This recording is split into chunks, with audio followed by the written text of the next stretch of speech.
Welcome to YR TV. నేను తెలంగాణ రాష్ట్ర వ్యాప్తంగా జరుగుతున్న ప్రతి అంశంతో పాటు రాష్ట్ర రాజకీయాలలో జరుగుతున్న వాస్తవాలను కూడా చర్చించే ప్రయత్నం అయితే చేద్దాం. పూర్తి స్థాయిలో తెలంగాణ రాష్ట్ర రాజకీయాలలో ఏం జరుగుతుంది, జరుగుతున్న కోణాలు ఏంటి, వాస్తవాల అవాస్తవాల కూడా చర్చించే ప్రయత్నం అయితే చేద్దాం. ఈరోజు ప్రధానంగా కూడా అందరికీ తెలిసిన విషయమే, పెద్దగా చెప్పాల్సిన అవసరం లేదు. ఎందుకంటే తెలంగాణ రాష్ట్ర వ్యాప్తంగా కూడా బీఆర్ఎస్ పార్టీ అధినేత కల్వకుంట్ల చంద్రశేఖరరావు గారికి, అదేవిధంగా బీఆర్ఎస్ పార్టీకి సంబంధించిన మాజీ మంత్రి తన్నీరు హరీష్ రావు గారికి, అదేవిధంగా భారతీయ జనతా పార్టీకి సంబంధించిన మల్కాజ్గిరి ఎంపీ ఈటెల రాజేందర్కు, ఈ ముగ్గురికి కూడా కాళేశ్వరానికి సంబంధించిన నోటీసులు వచ్చిన విషయం మీ అందరికీ విదితమే. సో ఈ నోటీసులు ఎందుకు ఇచ్చిర్రు, నిజంగా కాళేశ్వరం ప్రాజెక్ట్ అనేది తెలంగాణ ప్రాంత ప్రజలకు వరప్రదాయిని కాదా, నిజంగా తెలంగాణ ప్రాంత ప్రజలు ఏమనుకుంటున్నారు, వాటికి సంబంధించి కూడా మనం లోతుగా కూడా చర్చించే ప్రయత్నం అయితే చేద్దాం. సో కాళేశ్వరం ప్రాజెక్టుకు సంబంధించి ఒక్కొక్క పేపరు ఒక్కొక్క రకంగా కూడా రాసిన పరిస్థితి కనబడుతుంది. ఒకసారి మీరు అందరూ కూడా చూడండి. పూర్తి స్థాయిలో కూడా ఇక్కడ జరుగుతున్న పరిణామాన్ని ప్రతి ఒక్కరూ కూడా అంచనా వేయచ్చు. ఎందుకంటే పూర్తిగా కూడా ఏం జరుగుతుంది ఏంటి అనేది కూడా ఆరా తీసే ప్రయత్నం అయితే ఒక్కసారి మనందరం కూడా చూడొచ్చు, పూర్తిగా ఏం జరిగింది అని. సో కాళేశ్వరం కమిషన్ నోటీసులు అంటూ కూడా సార్ వస్తారా అంటూ కూడా పూర్తి స్థాయిలో కూడా మనం చూస్తున్నాం. అసలు ఏం జరిగింది, ఏం కథ అనేది ఒకసారి చూసే ప్రయత్నం అయితే చూద్దాం.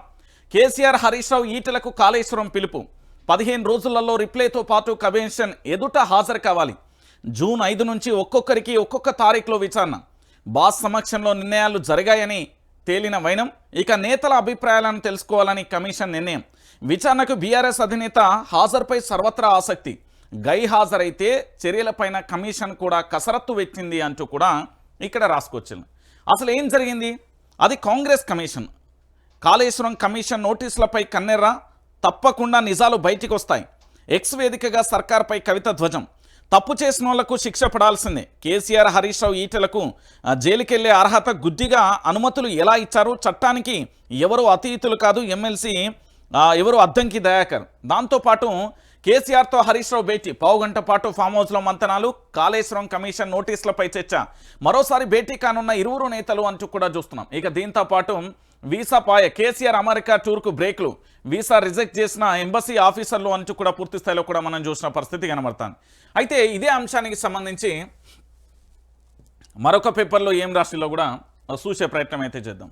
సో కేసీఆర్ విచారణకు రండి, నోటీసులు జారీ చేసిన కాళేశ్వరం కమిషన్ స్వయంగా హాజరై వివరణ ఇవ్వాలంటూ స్పష్టీకరణ. ఇప్పటి వరకు 109 మందిని విచారించిన కమిషన్ స్వయంగా హాజరవుతారా, లిఖితపూర్వక సమాధానం ఇస్తారా? కేసీఆర్ స్పందనపై సర్వత్రా ఆసక్తి. నోటీసులపై ఏం చేద్దాం, ఫామ్ హౌస్లో కేసీఆర్ హరీష్ రావు చర్చలు. హరీష్ రావు ఈటెల రాజేందర్కు సైతం కూడా అంటూ కూడా చూడొచ్చు. వచ్చే నెల 5న కేసీఆర్, 6న హరీష్ రావు, 9న ఈటెల రాజేందర్ అంటూ కూడా పూర్తి స్థాయిలో కూడా చూస్తున్న పరిస్థితి కనబడుతుంది. మరో పేపర్లో కూడా ఇదే అంశానికి సంబంధించి ఏం రాశిలో ఒకసారి చూద్దాం. సో కేసీఆర్ చేసిన తప్పేంటి అనే కంటే ముందు ఇక్కడ ఒకసారి చూద్దాం. కాళేశ్వరం కమిషన్కు కేసీఆర్ నోటీసులు ఇవ్వడం రాష్ట్రంలో చర్చనీయాంశంగా మారింది. రాజకీయ వర్గాలలో జోరుగా చర్చ జరుగుతుంది. విచారణ ముగిసింది, త్వరలోనే ప్రభుత్వానికి తుది నివేదిక అందిస్తున్నామన్న ప్రచారం కూడా జరుగుతుంది.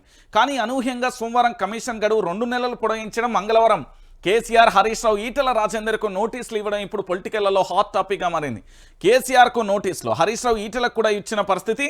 నోటీసులు ఇచ్చిన కాళేశ్వరం కమిషన్ 15 రోజులలో విచారణకు రావాలని ఆదేశం.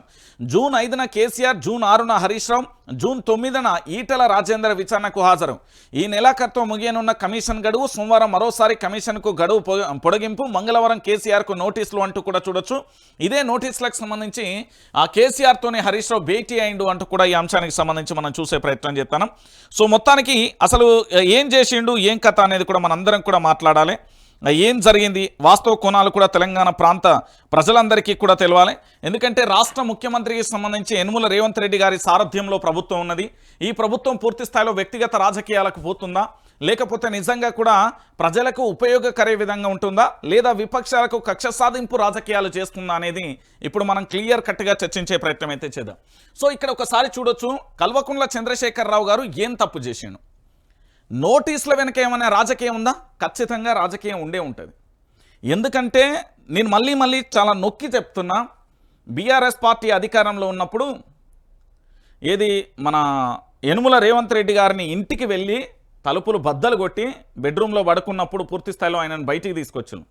సో ఆ కక్ష సాధింపు చర్య ఖచ్చితంగా కొనసాగుతుంది అంటూ కాంగ్రెస్ పార్టీకి సంబంధించిన నేతలు పదే పదే అది ఆరోపిస్తున్న పరిస్థితి కనబడుతుంది. మీరు చాలా సందర్భాలలో వినే ఉంటారు ఈ మాట, ఈ వాక్యం మీ అందరికీ తెలిసిన విషయం. సో ఖచ్చితంగా ఇది రివెంజ్ పాలిటిక్స్ అయితే ఉంటుంది అనేది ఒక అంశం. ఇక రెండో అంశం ఏంటంటే, ఇప్పటికే బీఆర్ఎస్ పార్టీకి సంబంధించిన రజతోత్సవ సభ నిర్వహించాలి కదా, దానికి తెలంగాణ రాష్ట్ర వ్యాప్తంగా కూడా అనూహ్యమైన స్పందన వచ్చింది. సో దాంతో ఏమి చేయాలో అర్థం కాని పరిస్థితులలో ఉక్కిరి బిక్కిరి అవుతున్నది కాంగ్రెస్. ఇక ఏదైనా ఒకటి చేయాల్సిందే, తెలంగాణ ప్రాంత బిడ్డల ముంగట, తెలంగాణ ప్రాంత ప్రజల ముంగట బీఆర్ఎస్ పార్టీని దోషిగా నిలబెడితే తప్ప మనకు మోక్షం లభించదు అంటూ కాంగ్రెస్ పార్టీకి సంబంధించిన వాదన కనబడుతుంది. ఇక అసలు కాళేశ్వరం ప్రాజెక్టుతో ఉపయోగం ఉందా లేదా, ఈ కాళేశ్వరం ప్రాజెక్టు వల్ల నిజంగా తెలంగాణ రాష్ట్రానికి, తెలంగాణ ప్రాంత ప్రజలకు ఉపయోగం ఉందా లేదా, కేవలం కాంట్రాక్టర్లకు మాత్రమే మేలు జరిగిందా, లేకపోతే పూర్తి స్థాయిలో ఈ ప్రాజెక్టుకు సంబంధించి చట్టాన్ని ఉల్లంఘించి ఏమైనా పూర్తి స్థాయిలో పనిచేసిర్రా అనేది మరో చర్చ కూడా కొనసాగుతుంది. ఇక దాంతోపాటు గోదావరి నీళ్లు తెలంగాణకు అవసరం లేదా, తెలంగాణలో సాగు విస్తీర్ణం పెరగలేదా, వరి సాగులో దేశంలోనే నెంబర్ 1గా ఎలా అయింది, తుమ్మిడిహెట్టి దగ్గర దొరికే నీటి లభ్యత ఎంత, ప్రాణహిత చేవెళ్ల పాత డిజైన్ ప్రకారమే కడితే ఎన్ని లక్షల ఎకరాలకు నీళ్లు వచ్చేవి, ప్రాజెక్టు డిజైన్ చేయడానికి కారణమేంటి, నాడు తెలంగాణకు కాంగ్రెస్ చేసిన పాపమేంటి, నేడు తెలంగాణలో కాంగ్రెస్ చేస్తున్న రాజకీయం ఏంటి, ఇది ప్రస్తుతం పొలిటికల్ మొత్తం కూడా పొలిటికల్ గోడలలో పూర్తి స్థాయిలో రచ్చరచ్చగా మారింది. సో ఒకసారి చూద్దాం.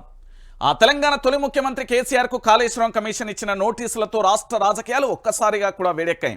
గోదావరి జలాలను మళ్లించి తెలంగాణ గొంతుక తడిపిన కేసీఆర్కు నోటీసులు ఇవ్వడాన్ని తీవ్రంగా కూడా ఖండించింది బీఆర్ఎస్ పార్టీ. ఇప్పటికే ఆ పార్టీకి సంబంధించిన ముఖ్య నేతలు దీనిపై తీవ్రంగా కూడా స్పందించారు.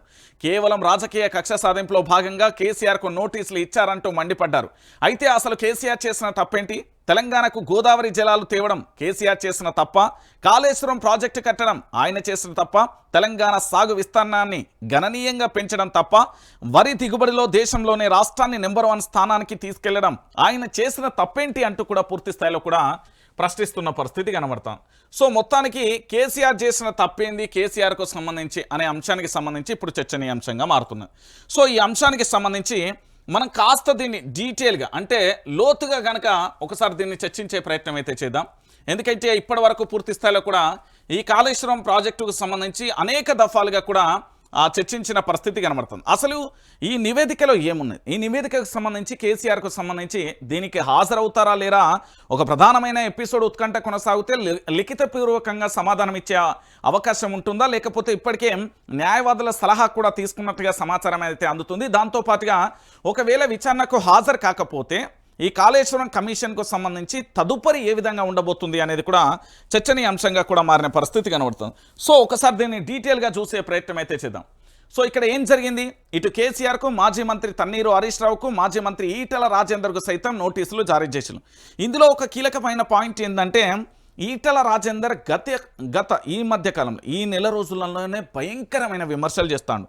అది మీరు ఊహించని తారాస్థాయిలో కూడా రేవంత్ సర్కార్ను పొట్టు తిడుతున్నాడు. దాంట్లో పాటు పొట్టుగా ఇక మామూలుగా కూడా కాదు, రేవంత్ సర్కార్ను దుమ్మెత్తిపోయడంలో ఇప్పుడు మా ప్రశ్నించే గొంతుకలు అన్నిటికంటే తెలంగాణలో ఏది రాష్ట్ర ప్రభుత్వాన్ని విపక్షాల కంటే ఎక్కువగా కూడా ఈ మధ్యకాలంలో ఈటెల రాజేందర్ ఫైర్ బ్రాండ్గా మారిపోయిన పరిస్థితి కనబడింది. ఎందుకని ఆరాధిస్తే ఇగో ఎందుకు అనేది బయటపడ్డది. సో నా పేరు ఎట్లా పెడతారు అనే కోపమా, నా పేరు ఎట్లా పెడతారనే ఫ్రస్ట్రేషనా, అసలు కావాలని చేస్తున్నారనే కోపమా అనేది ఈరోజు తెలంగాణ ప్రాంత ప్రజలకు ఒక క్లారిటీ అయితే వచ్చింది ఇలా.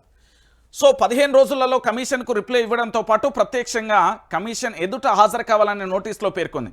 కాళేశ్వరం ప్రాజెక్టులో భాగంగా మేడిగడ్డ బ్యారేజ్లో 7వ బ్లాక్ కుంగిపోవడం, అన్నారం, సుందీర్ల బ్యారేజీలలో లీకేజీలు కావడంతో అవినీతి జరిగిందని కాంగ్రెస్ భావించింది.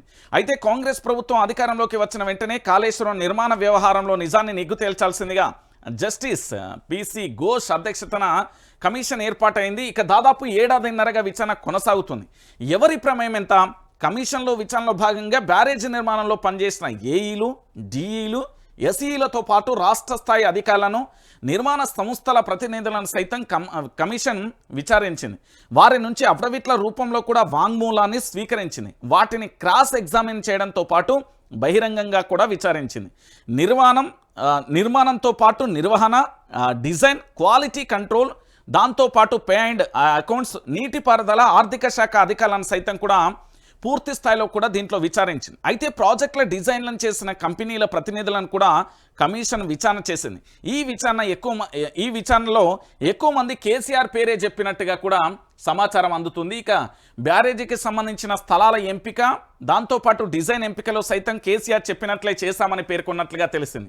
అయితే స్థలాల ఎంపిక, బ్యారేజీలకు సంబంధించి కీలక నిర్ణయాలు, చెల్లింపుల నిర్ణయాల్లో కూడా ఆనాటి సీఎం కేసీఆర్, అప్పటి ఆర్థిక మంత్రి ఈటల రాజేందర్, ఇరిగేషన్ శాఖ మంత్రిగా పనిచేసిన హరీష్ రావుల ప్రమేయంతో జరిగినట్లుగా కూడా ప్రాథమిక నిర్ధారణకు కమిషన్ వచ్చినట్లుగా సమాచారం. అయితే 400 పేజీలతో ఈ నివేదిక ఉంది. అంటే కాళేశ్వరం ప్రాజెక్టుకు సంబంధించి పూర్తి స్థాయిలో కూడా 1 పేజీ 2 పేజీ లేదండి, దాదాపుగా 400 పేజీలతో కూడిన ఈ నివేదిక ఉంది. ఒకసారి దీన్ని చూసే ప్రయత్నం అయితే చేద్దాం. ఆ తొలుత కమిషన్ లీగల్గా ఇబ్బందులు రాకుండా పొలిటికల్ లీడర్లను విచారణకు పిలవద్దని భావించింది. ఈ నెల చివరి వారంలో అంటే 400 పేజీలతో ప్రభుత్వానికి నివేదిక ఇచ్చేందుకు కూడా సిద్ధమైంది. అయితే ప్రభుత్వం కమిషన్ గడువును మరో 2 నెలలు పొడిగించింది. ఈ ప్రాజెక్టులో కీలక పాత్ర పోషించిన కేసీఆర్ను మాజీ మంత్రులు క్రాస్ ఎగ్జామిన్ చేయకుండా నివేదిక ఇస్తే తప్పుడు సంకేతాలు బీఆర్ఎస్ ఏంది అంటే ప్రజల్లోకి తీసుకెళ్లే అవకాశం ఉందని కమిషన్ భావించినట్లుగా సమాచారం. మీరు ఇక్కడ చాలా క్లియర్గా కూడా ఆలోచించండి ఏం జరిగింది. ఇక్కడ కమిషన్కు సంబంధించి ఒక ప్రధానమైన అంశం తెర మీదకి వచ్చింది. ఇది రాజకీయంగా మనం చూడాల్సిన ఎపిసోడ్ ఏంది, ఒకసారి ఇక్కడ చాలా క్లియర్ కట్గా చూడుర్రి. ఏమంటాంది, తప్పుడు సంకేతాలను ఏంది మాజీ మంత్రులను క్రాస్ ఎగ్జామినేషన్ చేయకుండా నివేదిక ఇస్తే తప్పుడు నివేదికను ప్రజల్లోకి తీసుకెళ్లే అవకాశం ఉందని కమిషన్ భావించినట్లుగా సమాచారం. ఇప్పుడు ఒక విషయాన్ని ఇక్కడ మనం క్లియర్ కట్గా లోతుగా కనుక ఒకసారి మనం చర్చిస్తే, ఈ కాళేశ్వరం ప్రాజెక్టుకు సంబంధించి ప్రధానమైన ఎజెండా కానీ జెండా కానీ మీ అందరికీ తెలిసిన విషయమే కదా. ఏంటి అంటే ఈ కేసుకు సంబంధించి అధికారులు, దాంతోపాటు నిర్మాణ సంస్థలకు సంబంధించి ఉంటాయి. ఇప్పుడు ఎగ్జాంపుల్ నేనే కల్వకుంట్ల చంద్రశేఖరరావు అనుకోర్రి, కల్వకుంట్ల చంద్రశేఖరరావు నేనే అయితే ఏం చేస్తాను, నేను పూర్తి స్థాయిలో కూడా ఏది ఒక ప్రాజెక్టును కట్టాలనుకుంటున్నా, సో అండ్ సో ప్లేస్లో కట్టాలనుకుంటున్నాం. దాంతోపాటు తెలంగాణ రాష్ట్ర వ్యాప్తంగా కూడా ప్రజలకు ఎంతెంత లాభం వస్తుంది, ఏం కథ అనేది, ఎన్ని ఎకరాలకు నీళ్ళు అందుతాయి, ఏం కథ అనేది మనం ఖచ్చితంగా కూడా దానికి సంబంధించి పూర్తి స్థాయిలో కూడా సర్వేలు చేయించడం, అదంతా బాధ్యత అంతా నిర్మాణ సంస్థలకు కాంట్రాక్ట్ అంటే టెండర్లు పిలిచి నిర్మాణ సంస్థలకు అప్పగిస్తారు. దాంట్లో కేసీఆర్కు సంబంధించి తప్పు ఉంది, ఆర్థిక శాఖ మంత్రికి సంబంధించి తప్పు ఉన్నది, లేకపోతే ఆనాటి మినిస్టర్కు సంబంధించి హరీష్ రావుకు తప్పు ఉన్నది అంటే ప్రజలు ఎవరు కూడా దీన్ని హర్షించరు, దీన్ని పూర్తి స్థాయిలో వ్యతిరేకిస్తారు. ఎందుకంటే టాపిక్ డైవర్షన్కు సంబంధించి ప్రస్తుతం తెలంగాణ రాష్ట్ర రాజకీయాలలో ఎలాంటి అంశం కూడా లేదండి. పూర్తి స్థాయిలో ఏదైనా ఒక అంశాన్ని తెర మీదకి తీసుకురావాలన్నా, ఏదైనా ఒక అంశం తెర మీదకి రావాలన్నా కూడా ఎక్కడా కూడా లేదు. సో ఇలాంటి సందర్భాలలో పూర్తి స్థాయిలో కూడా మాజీ మంత్రులను ఏంది అంటే ఒక్కసారిగా కూడా బీఆర్ఎస్ అటెన్షన్ మొత్తం డైవర్షన్ చేసే ప్రయత్నంలో భాగంగా ఇది ఒకటి ఉన్నది అనేది రాజకీయ విశ్లేషకులు అయితే వాదిస్తున్నారు. ఎందుకంటే పూర్తి స్థాయిలో కూడా ఈ నివేదికకు సంబంధించి అంటే మాజీ మంత్రులను వీళ్ళందరినీ కూడా ఆఖరికి ఇందులో కేసీఆర్ పేరును అంటే ముఖ్యమంత్రి గారి పేరును కూడా తీయడం కూడా కాస్త చర్చించే అంశం అంటూ కూడా చాలామంది కూడా చెప్తున్న పరిస్థితి అయితే కనబడుతుంది. అయితే అందుకే ఏంది ఈ బీఆర్ఎస్కు సంబంధించి ఈ విచారణకు సంబంధించి అంటే బీఆర్ఎస్ ప్రజల్లోకి ఏది తీసుకెళ్లే అవకాశం, తప్పుడు సంకేతాలు తీసుకెళ్తుందని కమిషన్ భావిస్తున్నట. దానికి దీనికి సంబంధమే ఉంటుంది. వాస్తవాలు ఉంటే తెలంగాణ ప్రాంత ప్రజలకు తెలుస్తుంది, అది వాస్తవం అవాస్తవం తెలిసిపోతుంది. ఎందుకంటే విచారణకు సంబంధించి అందరికీ కూడా అర్థమైపోతుంది. అందుకే కేసీఆర్తో పాటు హరీష్ రావు, ఈటలకు కూడా నోటీసులు పంపించింది. కేసీఆర్ను స్వయంగా విచారించాలని నిర్ణయించి జూన్ 5న హాజరు కావాలని నోటీసులలో కమిషన్ పేర్కొన్నది. జూన్ 5లోపు కమిషన్కు రిప్లై ఇవ్వడంతో పాటు కమిషన్ ముందు హాజరై కమిషన్ అడిగే ప్రశ్నలకు సమాధానాలు చెప్పాలని జస్టిస్ పిసి ఘోష్కు నోటీసులలో పేర్కొన్నారు. ఇక ఈ జూన్ 5లోగా వాళ్ళు ఎంచుకున్న తేదీలైనా లేదా కమిషన్ నిర్ణయించిన తేదీలలో విచారణకు హాజరు కావాల్సిందిగా నోటీసులలో పేర్కొన్నారు. హరీష్ రావును జూన్ 6, ఈటల రాజేందర్ను జూన్ 9 హాజరు కావాలని నోటీసులలో స్పష్టం చేశారు. ఇంతకీ మరి కేసీఆర్ గారు వస్తారా రారా? కమిషన్ విచారణలో కేసీఆర్ హాజరవుతారా లేకుంటే న్యాయపరంగా కూడా ఎదుర్కొంటారా అనేది చర్చనీయాంశంగా మారింది. ఒకవేళ కేసీఆర్ విచారణకు రాకుంటే తీసుకోవాల్సిన చర్యలపై కమిషన్ కసరత్తు చేస్తున్నట్లుగా సమాచారం. ఎలాంటి చర్యలు తీసుకోవచ్చు అంటూ లీగల్గా ఎలా ముందుకు వెళ్ళాలనే దానిపై కూడా ఆ కమిషన్ నిపుణులతో సంప్రదింపులు చేస్తున్నట్లుగా సమాచారం. విద్యుత్ కొనుగోళ్ల వ్యవహారంలో అవకతవకలు జరిగాయని కాంగ్రెస్ ప్రభుత్వం ఆరోపిస్తూ విచారణ కమిటీని కూడా వేసిన విషయం మీ అందరికీ తెలిసింది. అయితే ఆ కమిషన్ కేసీఆర్కు నోటీసులు ఇచ్చింది. కమిషన్ చైర్మన్ నిష్పక్షపాతంగా లేరని కేసీఆర్ హైకోర్టును ఆశ్రయించారు. కేసీఆర్ పిటిషన్ విచారణ చేసి కొట్టివేయడంతో సుప్రీంకోర్టును ఆశ్రయించారు. విద్యుత్ విచారణ కమిషన్ ఏర్పాటు నోటిఫికేషన్ కొట్టివేయాలని కేసీఆర్ అభ్యర్థనను తిరస్కరించింది. దీంతో కోర్టుల పేరుతో విచారణకు హాజరు కాలేదు. తాజాగా కాళేశ్వరం కమిషన్ నోటీసులు ఇవ్వడంతో పాటు హాజరవుతారా, కోర్టును ఆశ్రయిస్తారా అనేది ఇప్పుడు హాట్ టాపిక్గా మారింది. ఒకవేళ కమిషన్ ముందుకు వస్తే ఎలాంటి ప్రశ్నలు వేస్తారు, వాటికి సమాధానం ఇస్తారా, ఏం జరగబోతుంది అనేది కూడా పార్టీ కేడర్తో పాటు రాజకీయ వర్గాలలో చర్చనీయాంశంగా దారితీసింది. సో రాజకీయ నాయకుల విచారణ పేరుతో కమిషన్ నివేదిక కొలిక్కి రానుంది అంటూ కూడా తెలుస్తున్న పరిస్థితి కనబడుతుంది.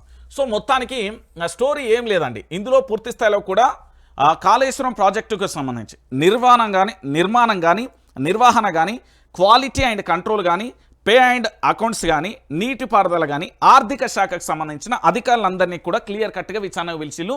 వాళ్ళందరినీ కూడా అయిపోయింది. అయితే ఇప్పుడు పొలిటికల్ లీడర్లను కూడా పిలిస్తే ఒక పని అయిపోతుంది. ఎందుకంటే పిలవకపోతే పూర్తి స్థాయిలో దీన్ని ప్రజల్లోకి ఇంకొక రకంగా వెళ్తుంది అనేది పూర్తి స్థాయిలో కూడా సారాంశాన్ని అయితే రాసుకొచ్చాను. కానీ ఇక్కడ విషయం ఏంటంటే ఇప్పటి వరకు దాదాపుగా 109 మందిని విచారించిన పరిస్థితి కనబడుతుంది. మరి దీంట్లో ప్రధానంగా కూడా కేసీఆర్తో పాటుగా చాలామంది నేతలు కూడా ఉన్న పరిస్థితి కనబడుతుంది. సో ఒకసారి విచారణకు హాజరయ్యేనా పార్టీ భవిష్యత్తుపై బెంగ అంటూ కూడా రాసుకొచ్చిన పరిస్థితి అయితే కనబడుతుంది. ఒకసారి ఇది కూడా మనం చూసే ప్రయత్నం చేద్దాం. గత ఎన్నికలలో బీఆర్ఎస్ ఓటమి పాలైనప్పటి నుంచి కేసీఆర్ ఎర్రవల్లిలోని ఫామ్ హౌస్కే పరిమితమయ్యారు. ఏడాదిన్నర కాలంగా ఆయన అక్కడే ఉండిపోయారు. మధ్యలో 1-2 సందర్భాలలో మాత్రమే ప్రజల్లోకి వచ్చారు. అయితే తాజాగా కాళేశ్వరం మీద కమిషన్ ఎంక్వైరీకి ఆదేశించడంతో ఆయన విచారణకు హాజరవుతారా లేదా అన్న ప్రశ్నలు కార్యకర్తలలో వినిపిస్తున్నాయి. ఒకవేళ హాజరు కాకుంటే ప్రభుత్వం తదుపరి ఏం చర్యలు తీసుకోబోతున్నది, భవిష్యత్తు పరిణామాలు ఎలా ఉండబోతున్నాయి అని కార్యకర్తలు ఇప్పటి నుంచే ఆందోళన వ్యక్తం చేస్తున్నారు. పార్టీ భవిష్యత్తుపై బెంగ. ఇప్పటికే అసెంబ్లీ పార్లమెంట్ ఎన్నికలలో ఓడిపోయిన బీఆర్ఎస్ గడ్డు పరిస్థితులను ఎదుర్కొంటున్నది. ముందు లోకల్ బాడీస్ మున్సిపల్ ఎన్నికలు రాబోతున్నాయి. ఈ క్రమంలో కేసీఆర్కు నోటీసులు రావడంపై పార్టీ భవిష్యత్తుపై ఎలా ఉండబోతుందన్న తీవ్రమైన చర్చ కూడా కొనసాగుతుంది. అయితే విచారణకు హాజరైతే కేసీఆర్ ఏ నిర్ణయాన్ని వెల్లడించబోతారు, పార్టీ పట్ల ఎలాంటి డిసిషన్ తీసుకోబోతారనే చర్చ పార్టీ ఆఫీస్ వేదికగా వినిపించడం ఆసక్తికరంగా మారింది అంటూ కూడా వీళ్ళు రాసుకొచ్చిన పరిస్థితి కనబడుతుంది. అయితే ఇక్కడ విషయం ఏంది అనేది కాస్త లోతుగా పోవాలి అన్న. ఇవాళ ఎన్నో తారీఖు అన్నా 21/5/2025 సంవత్సరం. ఇక్కడ విషయం ఏంది అనేది మీకు క్లియర్గా అర్థం కావాలంటే ఇదంతా టాపిక్ డైవర్షన్కు సంబంధించిన ఎపిసోడ్. ఎలా అంటే కాంగ్రెస్ పార్టీ 17 నెలల కాలంలో పూర్తి స్థాయిలో కూడా ఏ ఒక్క వర్గానికైనా న్యాయం చేసిందా అంటే లేదు. దాంట్లో ప్రధానంగా కూడా మీరు చర్చించుకుంటే రైతులకు సంబంధించి పూర్తి స్థాయిలో రుణమాఫీ కాలేదు, రైతులకు సంబంధించి పెట్టుబడి సాయం అందించలేదు, రైతులకు సంబంధించి 500 మంది దాదాపు మరణిస్తే రైతు బీమా కూడా అందరికీ అందని పరిస్థితి కనబడుతుంది. అయితే దీంతో పాటుగా ఇప్పటికే అకాల వర్షాలతో పూర్తి స్థాయిలో కూడా మార్కెట్ యార్డ్లలో వడ్లు అన్నీ కూడా తడిసిపోతున్న పరిస్థితి, కళ్ళాలన్నీ కొట్టుకుపోతున్న పరిస్థితి చూసాం. ఇక ప్రభుత్వం నిన్ననే మేల్కొని పూర్తి స్థాయిలో టారిఫ్లు గోనె సంచులు పంపించే ప్రయత్నం అయితే చేసింది. సో ఇక్కడ కూడా నిర్లక్ష్యం ఉండడంతో రైతులు ఆగ్రహం వ్యక్తం చేస్తున్నారు. ఇక దీంతో పాటు నోటిఫికేషన్ల విషయంలో పూర్తి స్థాయిలో కూడా మనం చూసాం. గ్రూప్ 1కు సంబంధించిన అభ్యర్థి అనేక రకాలుగా కూడా కోర్టులలో పూర్తి స్థాయిలో అంటే పిటిషన్లు వేస్తున్న జనార్దన్ను కూడా నిన్న పోలీసులు అరెస్టు చేస్తున్నట్టుగా సమాచారం అయితే అందింది. సో తనకు సంబంధించి నిరుద్యోగులలో కూడా ఉద్యోగ అవకాశాలు కల్పించలేదన్న ఆగ్రహ జ్వాలలు కూడా ఉన్నాయి. ఇక ఇంకోవైపు పూర్తి స్థాయిలో కూడా మరొక అంశంగా మనం చర్చించుకుంటే హైదరాబాద్ మహానగరానికి సంబంధించి ఇక్కడ హైడ్రా పేరుతోని పూర్తి స్థాయిలో పేదల ఇల్లును గుళ్ళు చేయడం, దాంతోపాటు మూసీతోని భయభ్రాంతులకు గురి చేయడంతో రియల్ ఎస్టేట్ పడిపోయింది.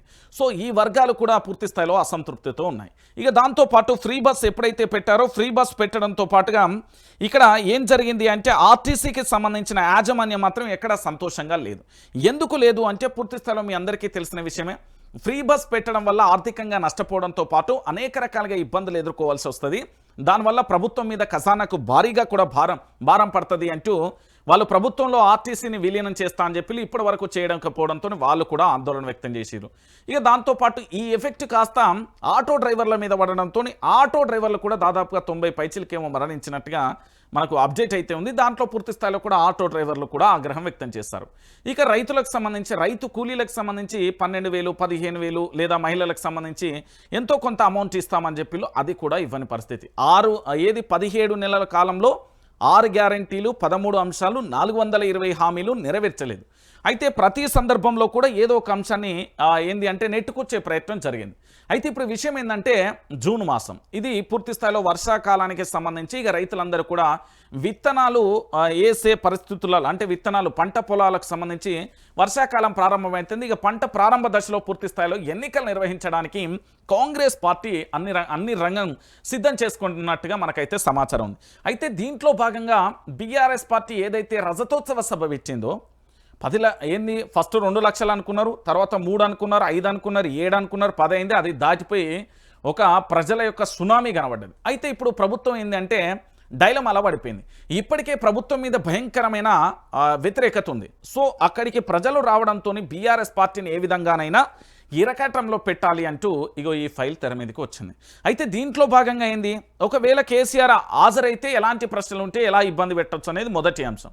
కేసీఆర్ హాజరు కాకపోతే కోట్ల చుట్టూ వెళ్ళిండు, తప్పు చేయండి, ఎందుకు కేసీఆర్ చేసిండు అనేది వాళ్ళు ప్రజల్లోకి తీసుకెళ్ళడానికి. ఇంకొకటి విషయం ఏంటంటే ఏదో ఒకటి బయట అయితే పెట్టాలి. అది బట్టగాల్చి మీదేస్తామా లేకపోతే ఏదో ఒకటి చేయాలి. ఇన్ని రోజుల పాటు పూర్తి స్థాయిలో కూడా మనం చూసాం కదా, మేడిగడ్డ ప్రాజెక్టుకు సంబంధించి అక్కడ పిల్లర్ కొంగిపోతే దాన్ని పూర్తి స్థాయిలో రిపేర్లు చేయకుండా అక్కడ ఇసుకను తవ్వుతున్న లైవ్ వీడియోలు కూడా మనం గతంలో చాలా సందర్భాలలో చూసాం. సో ఇక్కడ కేసీఆర్ విచారణకు సంబంధించి టాపిక్ మొత్తం ఇటు డైవర్షన్ చేసి పల్లెలలో పూర్తి స్థాయిలో కూడా స్థానిక సంస్థలలో ఎన్నికలలో కాంగ్రెస్ పార్టీ విజయం సాధించడానికి ఒక నయా కుట్రతోని పూర్తి స్థాయిలో కూడా అడుగుపెట్టింది. దాంట్లో భాగంగా కదిలిందే ఈ కాళేశ్వరం ఫైల్స్. ఈ కాళేశ్వరానికి సంబంధించిన ఎపిసోడ్లలో ఇప్పుడు కల్వకుంట్ల చంద్రశేఖరరావు ఏం చెప్తాడు, తెలంగాణలో ఉమ్మడి 10 జిల్లాలు అంటే ఇప్పుడు ప్రస్తుతం 33 జిల్లాలు ఉన్నాయి. ఈ 33 జిల్లాలకు సంబంధించి సాగు తాగు నీళ్ళకు సంబంధించి ఎక్కడ ప్రాజెక్టు కట్టాలి, మనం ఎక్కడి నుండి నీళ్లు తోడాలి, ఆ నీళ్లను ఏ విధంగా కూడా అన్ని జిల్లాలకు పంపించాలి, దానివల్ల ఎక్కడ రిజర్వాయర్లు అవసరం ఉంటాయి, ఎక్కడ కెనాల్ కాలువలు అవసరం ఉంటాయి, ఏ విధంగా దాన్ని ఏ ప్రాజెక్టులు నింపొచ్చు, ఆ ప్రాజెక్టుల నుంచి ఎక్కడికెక్కడికి నీళ్లను పంపించవచ్చు అనే ఒక ఆలోచన చాలామంది ఎక్స్పర్ట్స్తోని విచారణ జరిగిన తర్వాత కాళేశ్వరం ప్రాజెక్ట్ అనేది నిర్మించడానికి సిద్ధపడ్డది. అంటే మహారాష్ట్ర బార్డర్కి యువతల పూర్తి స్థాయిలో కాళేశ్వరం పరిసర ప్రాంతాలకు అంటే భూపాలపల్లి జిల్లాకు సంబంధించి సో పూర్తిగా కూడా ఉమ్మడి భూపాలపల్లి జిల్లాకు. సో ఇక్కడ ఏంది అంటే ప్రణాళిక అనేది పద్ధతిగానే పోయింది. దాని తర్వాత ఏం జరిగింది, అక్కడ మనం నీళ్ళను తోడటం ఎలాగో కూడా మనం పూర్తి స్థాయిలో కూడా చాలా నీళ్లను కూడా సముద్రపాలైపోతున్నాయి కదా, ఈ నీళ్లను మనం తోడితే పూర్తిగా కూడా తెలంగాణలో 3 పంటలు పండే ఆస్కారం ఉంటుంది అనేది చెప్పారు. మీరు ఉమ్మడి ఆంధ్రప్రదేశ్లో చూస్తే తెలంగాణలో వరి పంట కానీ ఇతరత్ర ఏ పంటలు కూడా చాలా రకాలుగా ఇబ్బందులు ఎదుర్కొనేది. కానీ ఇప్పుడు ఏం జరిగింది, భారతదేశంలోనే అన్నపూర్ణ రాష్ట్రంగా నెంబర్ 1 స్థానంలోకి ఎగబాకడానికి కారణం ఏంటంటే కాళేశ్వరం ప్రాజెక్టు వల్ల అనేది వాస్తవమైన విషయం, అది అందరికీ తెలిసిన విషయమే. సో ఈ కాళేశ్వరం ప్రాజెక్టుకు సంబంధించి నీళ్లను పూర్తి స్థాయిలో కూడా తోడిపోయడంతో పాటుగా ఇది అందరికీ కూడా వరప్రదాయనిగా మారిపోయింది. సో కేసీఆర్ చేసిన తప్పేంటి, అందులో ఏమీ లేదు. ప్రాజెక్టుకు సంబంధించిన ఒక డిజైన్కు సంబంధించి ఎక్స్పర్ట్ను పిలిపించిండు, ఆర్థిక శాఖగా ఉన్న ఈటల రాజేందర్కు సంబంధించి పైసలు ఇచ్చిండు, దాన్ని పర్యవేక్షించే బాధ్యతలో హరీష్ రావు ఉన్న పరిస్థితి కనబడింది. సో ఇదంతా ఎన్నికల కోసం తెర మీదకి వచ్చిన ఒక హైడ్రామా.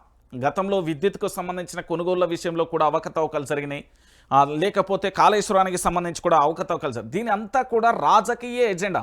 చాలా సందర్భాలలో ఏంది అంటే ఏదైనా గొప్ప వ్యక్తులు అంటే మేధావి వర్గానికి సంబంధించి అంటే చాలా వాళ్ళు మనం మాట్లాడుకోండి ఏ ఎజెండా వెనక ఏ నినాదం దాగిందో అనేది చాలా సందర్భాలలో మీకు వినబడతాయి. ఏ ఎజెండా వెనక ఏ నినాదం దాగిందో అదేవిధంగా ఈ కాళేశ్వరం సంబంధించిన ఎజెండాలో ఏమున్నది పూర్తి స్థాయిలో కూడా దాదాపుగా ఇంతమంది అధికారులు 109 మందినో ఏమో పూర్తి స్థాయిలో కూడా విచారించాలి కదా. ఈ 109 మందిని పూర్తి స్థాయిలో విచారించినప్పుడు ఇక్కడ కమిషన్ ముందు ఏంది దాదాపుగా ఈ కమిషన్ ఏంది ఇప్పుడు 109 మంది అధికారులను ఇక్కడ పూర్తి స్థాయిలో కూడా అధికారులను విచారించలు. అయితే ఈ కమిషన్కు సంబంధించి పూర్తిగా కూడా రాజకీయ ఎజెండా ఉందా, లేకపోతే కాళేశ్వరం ప్రాజెక్టుకు సంబంధించి నిజంగా అలా అవినీతి జరిగింది లేదా ఆరోపణలు వచ్చినాయి అంటే పూర్తిగా ఇక్కడ మొట్టమొదటిసారిగా చేయాల్సింది ఏందండి, కాళేశ్వరం సంబంధించి ఫస్ట్ లోపాలను ప్రజల ముంగట పెట్టాలి, దాని రిపేర్లకు సంబంధించి చేసే ప్రయత్నం చేయాలి. వచ్చేది వానాకాలం. ఇవన్నీ పక్కన పెట్టి ఇప్పుడు కాళేశ్వరానికి సంబంధించిన ఎపిసోడ్ తెర మీదకి తీసుకొచ్చిందంటే స్థానిక సంస్థల మీద వీళ్ళ యొక్క అటెన్షన్ అటు పోయింది. బీఆర్ఎస్ను ఇటు డైవర్షన్ చేసేసి ఏదో ఒక పేరు మీద అవినీతి అనే ఒక ఆరోపణ చేసేసి ప్రజల నుంచి ఇట్లా డైవర్ట్ చేసే ప్రణాళిక ఇక్కడ కొనసాగుతుంది. అంతకు మించి ఇక్కడ వేరే కొనసాగుతుంది అనుకోవడం మాత్రం మూర్ఖత్వమే. ఎందుకు అంటే దీనికి సంబంధించి ఏంటంటే ఇప్పుడు నేనే ముఖ్యమంత్రి అయితే ఏముంది, పలానా సంస్థను టెండర్ పిలుస్తారు, ఆ టెండర్లో ఎవరైతే పూర్తి స్థాయిలో కూడా పనులు సమర్థవంతంగా చేయగలుగుతారో వాళ్ళకి టెండర్లు అప్పగించే ప్రయత్నం జరుగుతుంది. అంతే తప్ప నేను నా టెండర్ల కాడిపోయి ఇగో ఈ సిమెంట్ నువ్వు ఈయనే కొనాలి, ఇగో ఈ ఇటుక ఈయనే దేవాలా, ఆ సలాక్ నువ్వు ఆయన్నే దేవాలి అని అయితే మనం చెప్పాం కదా. అంటే ఇక్కడ పూర్తి స్థాయిలో రాజకీయ కోణం ఉందా లేదా అనేది ఇవాళ సాయంత్రం మీకు ఒక బ్రహ్మాండమైన వీడియో కూడా ఉన్నది. ఒక 2-3తో ఏది అంటే పూర్తి స్థాయిలో చేసిన వీడియో కూడా మీకు నేను అందించే ప్రయత్నం చేస్తాను. అంటే పూర్తిగా కూడా ఇక్కడ ఏంటి అంటే వాస్తవాలు ఎవిడెన్స్తో సహా మీకు చూపించే ప్రయత్నం చేస్తాను. ఎందుకంటే కాళేశ్వరానికి సంబంధించి ఏం జరుగుతుంది, ఎలా ఉండబోతుంది అనేది కూడా మనం చూసే ప్రయత్నం అయితే చేద్దాం. సో మొత్తానికి తెలంగాణ రాష్ట్ర వ్యాప్తంగా కూడా ఇదే అంశానికి సంబంధించి ఇక్కడ ఒకసారి చూడండి, ఎమ్మెల్సీ కవిత కూడా ఈ అంశం మీద స్పందించింది. కాళేశ్వరం కమిషన్ కాదు, కాంగ్రెస్ కమిషన్. రాజకీయ కక్షతోనే కేసీఆర్కు నోటీసులు, ఆయన ప్రతిష్ట దెబ్బతీయాలని కుట్ర. కాళేశ్వరం మీద కాంగ్రెస్కు కడుపుమంట. తెలంగాణ బాగుపడడం ఆ పార్టీకి ఇష్టం లేదు. బీడు భూములకు నీళ్లు వచ్చేలా ప్రాజెక్టు. త్వరలోనే నిజాలు బయటకు వస్తాయి, న్యాయమే గెలుస్తుంది అంటూ కూడా ఎమ్మెల్సీ కవిత పూర్తి స్థాయిలో కూడా కేసీఆర్కు నోటీసులు ఇవ్వడం, హరీష్ రావుకు నోటీసులు ఇవ్వడం, ఈటలకు నోటీసులు ఇవ్వడం మీద ఆగ్రహ జ్వాలలను వెలగక్కింది.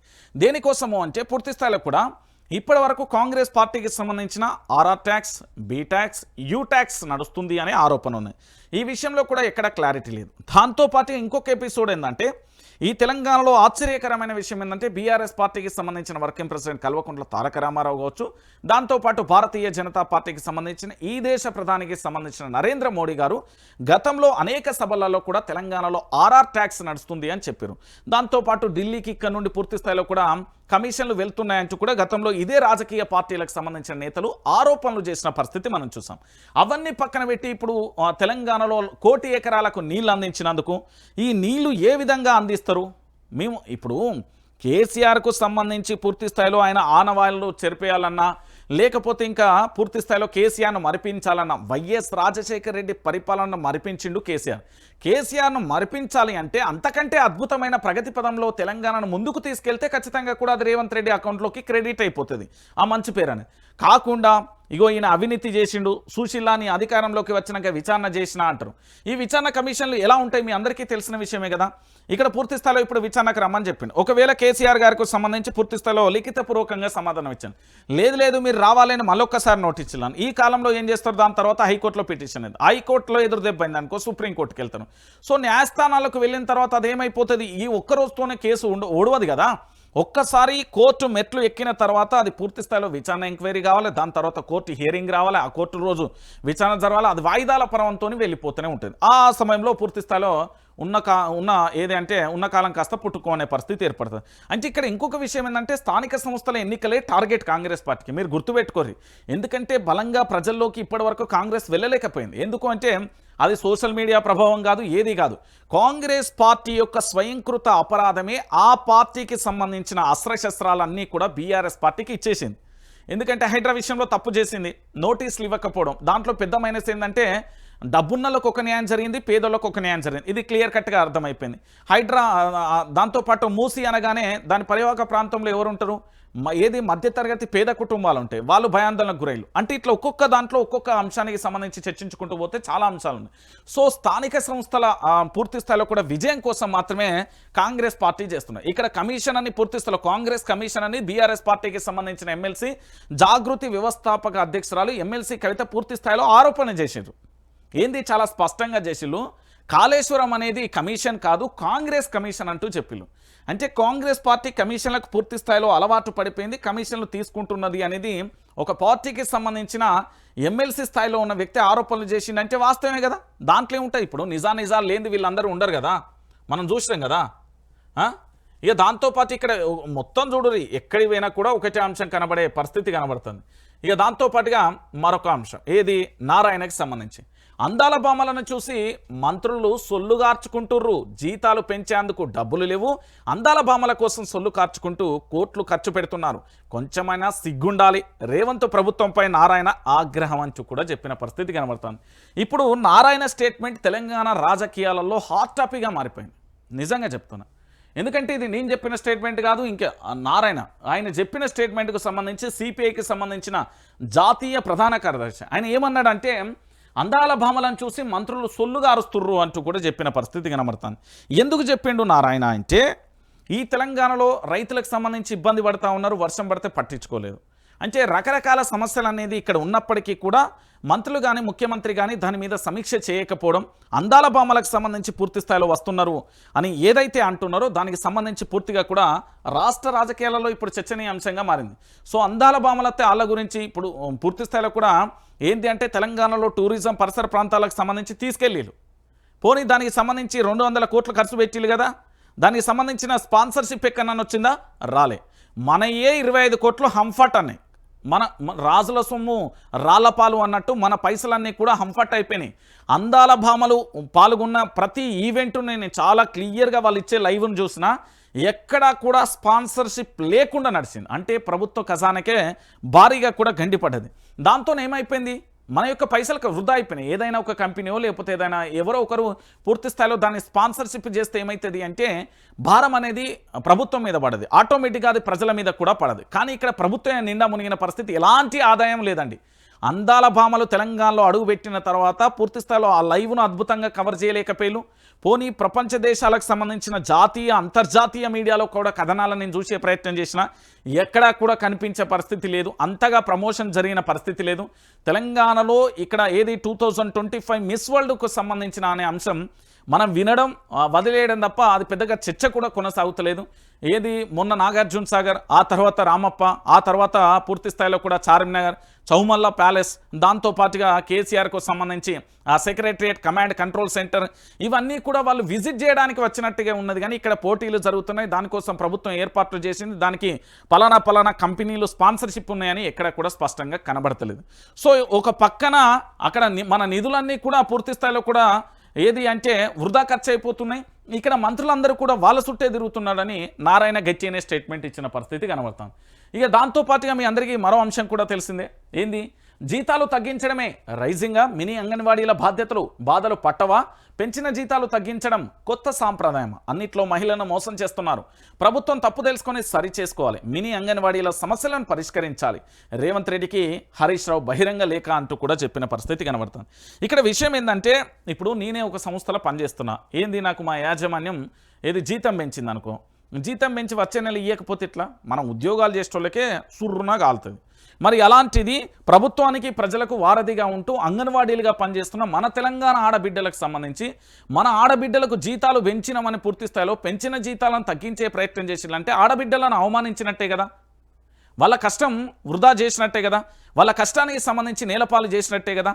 వాళ్ళు ఎవరి కోసం, వాళ్ళ ఇంట్ల కోసం చేస్తున్నారా అండి, లేకపోతే వాళ్ళ పిల్లల కోసం చేస్తున్నారా, దేనికోసం చేస్తున్నారు?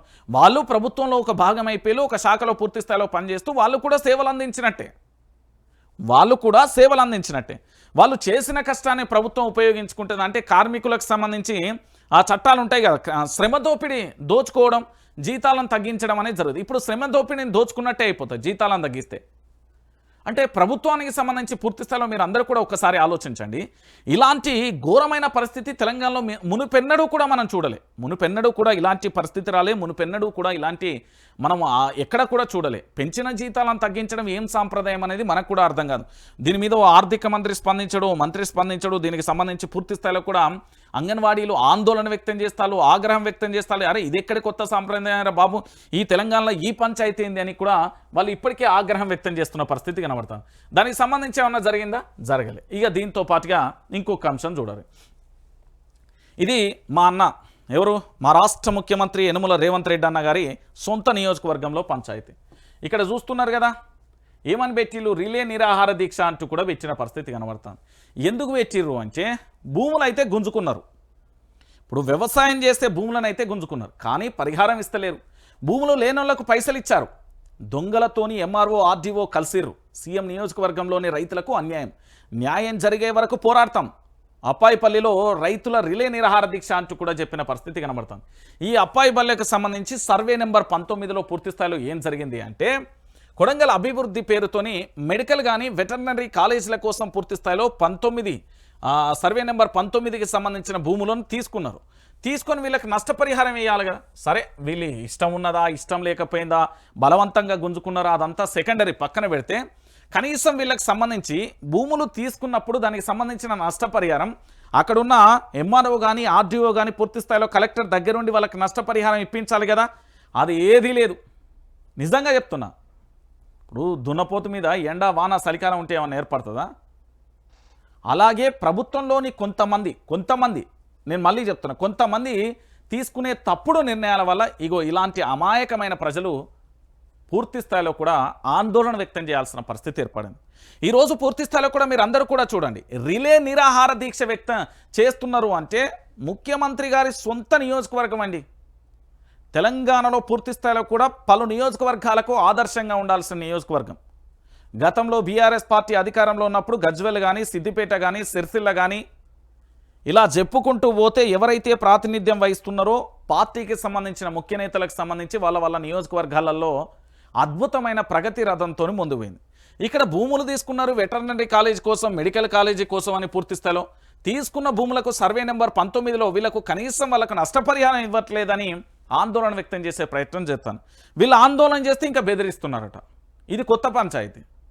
వాళ్ళ భూములు గుంజుకుంటారు, వాళ్ళకు సంబంధించి నష్టపరిహారం ఇవ్వరు, మళ్ళీ చివరికి వాళ్ళనే బెదిరించే ప్రయత్నం చేస్తారు. ఇది ఏ రాజ్యాంగంలో ఉంది, ఏ చట్టంలో ఉంది, ఏ రెవెన్యూ రికార్డులలో ఇలాంటి చట్టాలు ఉన్నాయో మనకు తెలియదు. నిజంగా చెప్తున్నా, ఈరోజు పూర్తి స్థాయిలో కూడా అమాయకమైన పేద బడుగు బలహీన వర్గాలకు సంబంధించి భూమినే నమ్ముకుని ఆ భూమి కోసమే పనిచేసే రైతులు ఈ తెలంగాణలో 90% ఉంటారు. తెలంగాణలో ప్రతి బిడ్డ కూడా వ్యవసాయ కుటుంబం నుండి వచ్చిన వారే.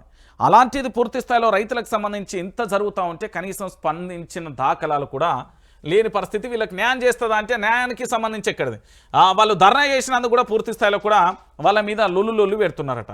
ఇక దీంతో పాటుగా మరొక అంశం, భారతీయ జనతా పార్టీ కాదు బూత్ జనతా పార్టీ. కేంద్ర మంత్రి కిషన్ రెడ్డి నల్లికుట్లోడు, సిగ్గు లజ్జ ఉందా?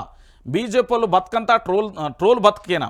3 జెండర్స్లో ఏ జెండరో తేల్చుకోవాలి. కాంగ్రెస్ ఎమ్మెల్సీ అద్దంకి దయాకర్ అంటూ కూడా చెప్పిన పరిస్థితి కనబడుతుంది. ఇక్కడ అద్దంకి దయాకర్ మాట్లాడిన భాష, ఒకవేళ వైఆర్టీవీ రంజిత్ మాట్లాడితే ఈ పార్టీకి ఎస్ఓటి పోలీసులు ఇట్లా బూట్ల సౌండ్లతో ఆఫీస్ చుట్టూ తిరిగాము. ఒకసారి మీరే చూడరు. భారతీయ జనతా పార్టీ కాదది, బూత్ జనతా పార్టీ. సిగ్గు లజ్జ ఉందా? నేను అనలేదు. ఇక్కడ చూడుర్రి, బీజేపీ వాళ్ళ బతుకంతా కూడా ట్రోల్ బతుకేనా? 3 జెండర్లో ఏ జెండరో తెలుసుకోమని చెప్పారు. ఇది ఘోరమైన అంశం. అసలు కాంగ్రెస్ ఎమ్మెల్సీ అద్దంకి దయాకర్కి సంబంధించి ఇది ఇప్పుడు వివాదాస్పదంగా మారింది. గతంలో నల్గొండ జిల్లాలో పార్టీలో ఉండుర్రి అన్నాడు కదా, ఆ తర్వాత పూర్తి స్థాయిలో కూడా నల్గొండ జిల్లాల నేతలకు సంబంధించి ఇక పాపం ఇండైరెక్ట్గానో డైరెక్ట్గానో వాళ్ళకి సారీ చెప్పే ప్రయత్నం ఇతరత్ర చేసిండు. దాని తర్వాత ఇక మొత్తానికైతే కాంగ్రెస్ పార్టీ నుంచి ఏదో ఒకటి చేసి ఎమ్మెల్సీ పదవి అయితే ఇచ్చింది. దాని తర్వాత ఇప్పుడు మళ్ళీ కూడా సేమ్ డైలాగ్ వాడుతున్న పరిస్థితి కనబడుతుంది. సో భారతీయ జనతా పార్టీకి సంబంధించిన కిషన్ రెడ్డి వర్గీయులు ఏం చేస్తారు, దీని మీద ఏమైనా ఎఫ్ఐఆర్లు చేసే పరిస్థితి ఉందా? ఎందుకంటే కేంద్ర మంత్రిని ఇంత పెద్ద మాట అన్నాడు కాబట్టి ఏం జరుగుతుంది అనేది మనం కూడా వేచి చూడాలి. ఇది చాలా ఉత్కంఠమైన పరిస్థితి. ఎందుకంటే వాళ్ళు చేసిన పనికి సంబంధించి పూర్తి స్థాయిలో ఏం జరుగుతుందో చూడాలి. ఇక అయితే అక్కడ అద్దంకి దయాకర్ పూర్తి స్థాయిలో స్పందించాడు కదా. ఇక్కడ ఒకసారి చూడండి, కాంగ్రెస్ పార్టీలో వర్గపోరు మామూలుగా లేదండి. ఒక్కసారి చూడండి, ఉమెన్ వింగ్లో చీలికలు, 2 వర్గాలుగా నేతలు, ప్రెసిడెంట్పై విమర్శలు, గాంధీ భవన్ సాక్షిగా ఫైట్, కార్యవర్గంలో రాజకీయం. కాంగ్రెస్ పార్టీ ఉమెన్ వింగ్లో చీలికలు ఏర్పడ్డాయి.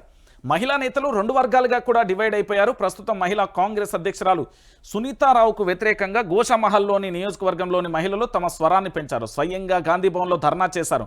సునీతారావు హఠావో, మహిళా కాంగ్రెస్ బచావో అంటూ నినాదించారు. ఆమెతో పార్టీకి నష్టం జరుగుతుందంటూ మండిపడ్డారు. పనిచేసిన వాళ్ళకి ప్రయారిటీ ఇవ్వడం లేదని వివరించారు.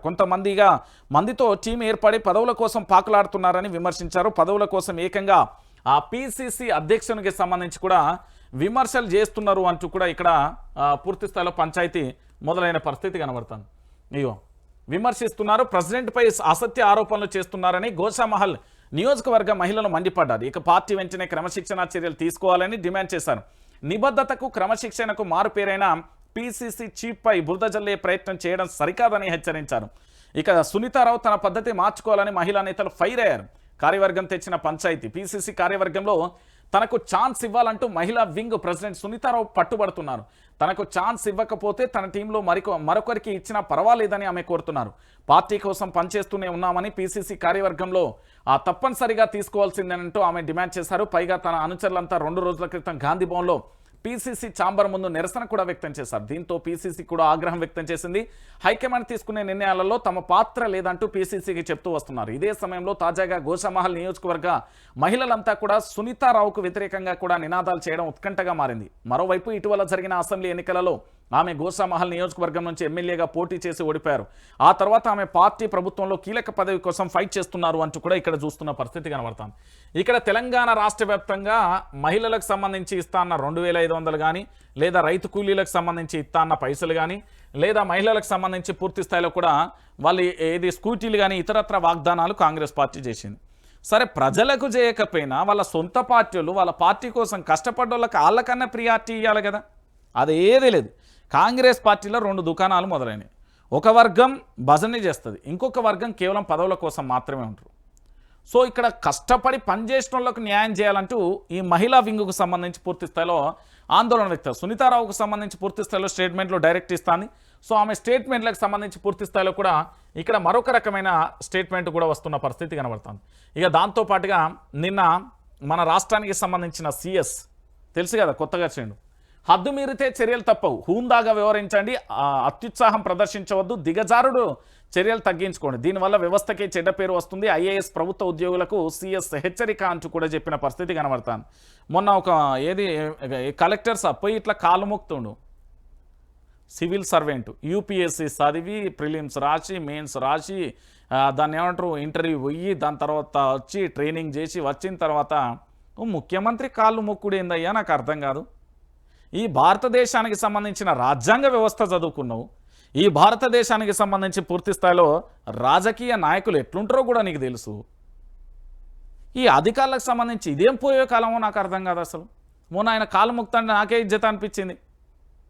ఆ సివిల్స్ రాసిన వ్యక్తి అంటే ఉద్యోగం రాకపోవచ్చు కానీ అది ఎంత కష్టపడి రాస్తాం, ఎంత కష్టపడి చదువుతాం, ఏమక్క ఇజ్జత్ తీసుకునే పనులు ఎందుకు నాకు అర్థం కాదు. రాజకీయ నాయకులు అంటే రజకర్ణ గోకర్ణ విలువిద్యలు నేర్చిన వాడే రాజకీయ నాయకుడు అవుతాడు. మనం కాలేం, మనం మంచి చేసేటోళ్ళం మనం చేయలేము. లంగ పని దొంగ పని అన్ని పనులు వచ్చినోడే రాజకీయ నాయకుడు అవుతాడు. నేను చెప్తున్నా కదా, ఇది నేను చెప్పిన అంశం కాదు. ఎవరు మన గాథ ఇన్నే అంటాడు ఎప్పుడైనా. రాజకీయ నాయకుడు అంటే రజకర్ణ గోకర్ణ విలువిద్యలు నేర్చిన వాళ్ళు.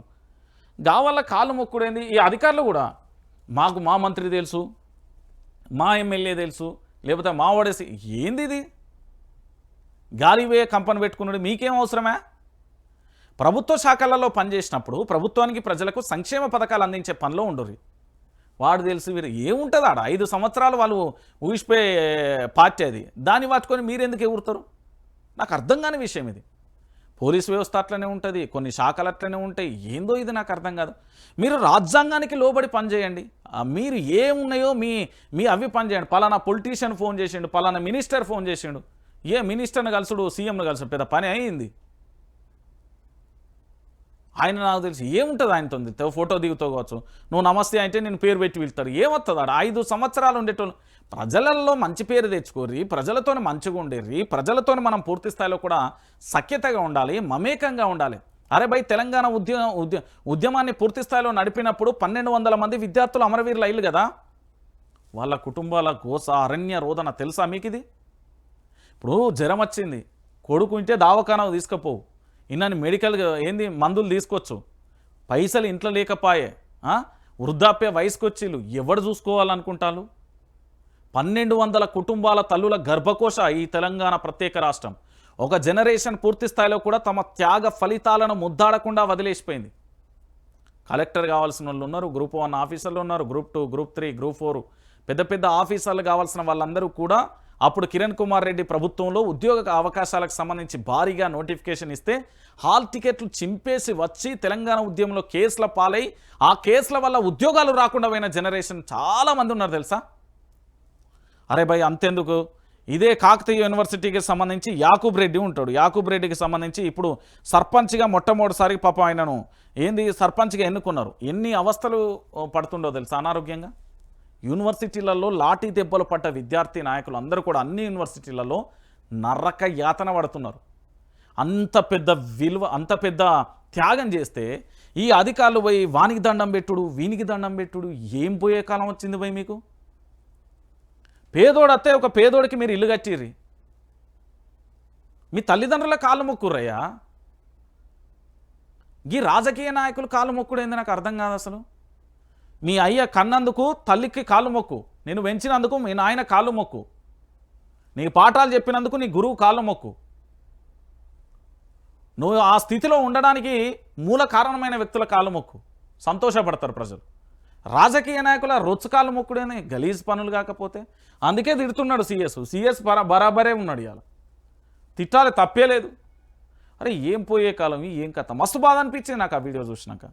ఎంత నాలెడ్జ్ ఉంటాం. 24 గంటలు పుస్తకాల పొరుగు లెక్క కూకుంటే కింద మొత్తం పొక్కులు వస్తాయి. ఆ చదువుకుంటా కూకుంటుంటే అన్నం ఉండదు, నిద్ర ఉండదు. సివిల్స్ రాసుడు ఎంత ఎంత ఏమనుకుంటారు. రాసి ఉద్యోగం వచ్చినాక అన్ని లత్తకూర పనులు చేయవచ్చు. చాలామంది ఉన్నారు ఇట్లా. నేను చెప్తున్నా కదా, తెలంగాణ రాజకీయాలల్లో మేము సివిల్స్ కోచింగ్ తీసుకున్నప్పుడు మేము చదివిన కథలు, మేము చదివిన అప్పుడు ఆ మొత్తం పుస్తకాలన్నీ చదువుతాం, అందరి గురించి తెలుసా. మళ్ళీ పోయి మన సీఎం ఏమవుతుంది నీకు? ఎందుకు నేను పిలిచి ఆ పలానా జిల్లా కలెక్టర్న రావాయిగా నా సీఎం వాళ్ళు, లేకపోతే నాకు సంబంధించి సిఎస్ ఇస్తాడా? ఏమవుతుంది? నీ ఉద్దేశం ఏంది? నువ్వు ఏది ఉద్యోగం రాకముందుకు నీ ఉద్దేశం ఏముండి, ఇప్పుడేం ఉద్దేశం ఉంటాయి? తిడతాడు, తిట్టు సార్, గట్టిగా తిట్టు. చాలామంది ఉన్నారు ఈ లత్తకోర్ బ్యాచ్ అంతా తయారయ్యి. ఆ కాలు మొక్కుడు బాగా అలవాటు అయిపోయింది. ఆ కాలు మొక్కుడు ఏందో, ఆ కథ ఏందో నాకైతే అస్సలు అర్థమవుతలేదు.